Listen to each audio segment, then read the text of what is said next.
কেমন আছো? ভালো আছি, তুমি কেমন আছো? আমিও ভালো আছি। আর তুমি আমার পাশে থাকলে আমি সব সময় ভালো থাকি। ওরে আমার পাগলটা রে, খুব ভালোবাসো আমাকে তাই না?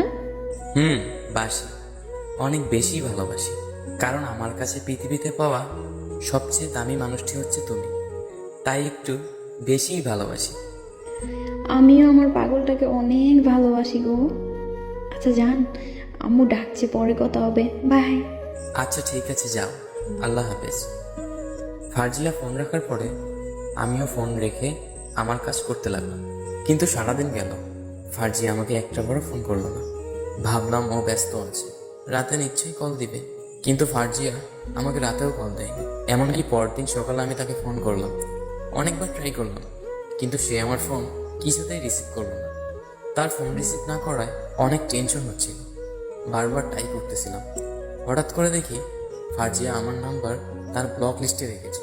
ফারজিয়ার ফোনে আমার নাম্বার ব্লক লিস্ট বুঝতে পেরে আমি তো অবাক হলাম। অনেক ট্রাই করেও সেদিন তার সাথে আমি কথা বলতে পারিনি।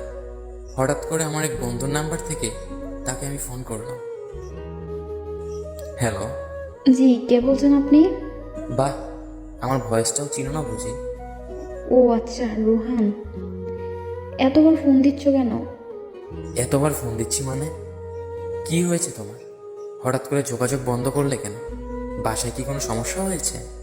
না, কোনো সমস্যা হয়নি, এমনি আমার ভালো লাগে না, তাই তোমার সাথে যোগাযোগ বন্ধ করে দিয়েছি।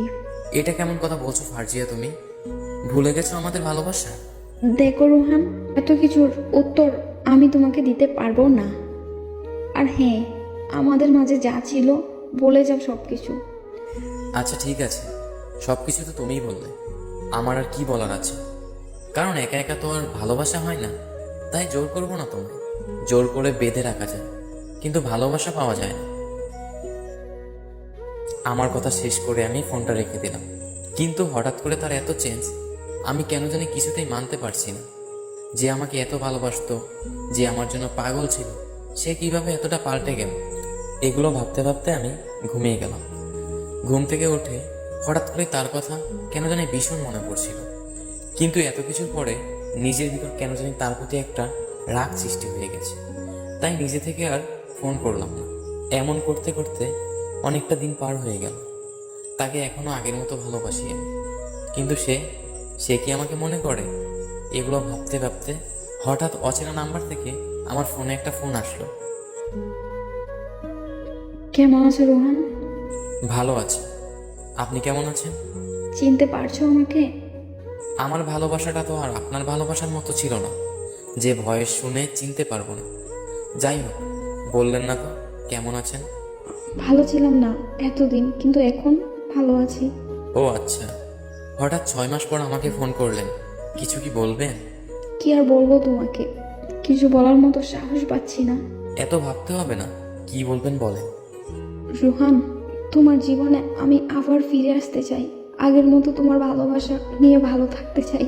প্লিজ তুমি আমাকে ফিরিয়ে দিও না।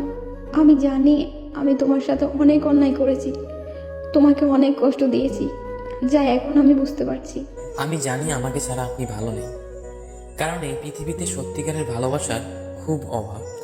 আমার মতো করে আপনাকে কেউ ভালোবাসতে পারেনি, তাই আমার কাছে ফিরে আসা, তাই না? না রোহান, তেমন কিছু না।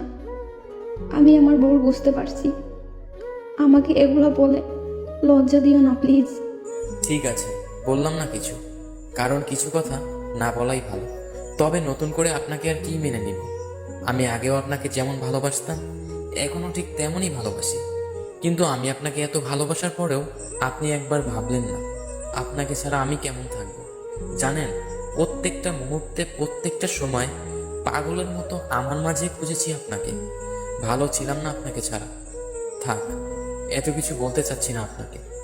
আপনি যে আপনার ভুল বুঝতে পেরেছেন, এতেই আমি অনেক হ্যাপি। আচ্ছা এখন রাখছি, একটু ব্যস্ত আছি, পরে কথা হবে।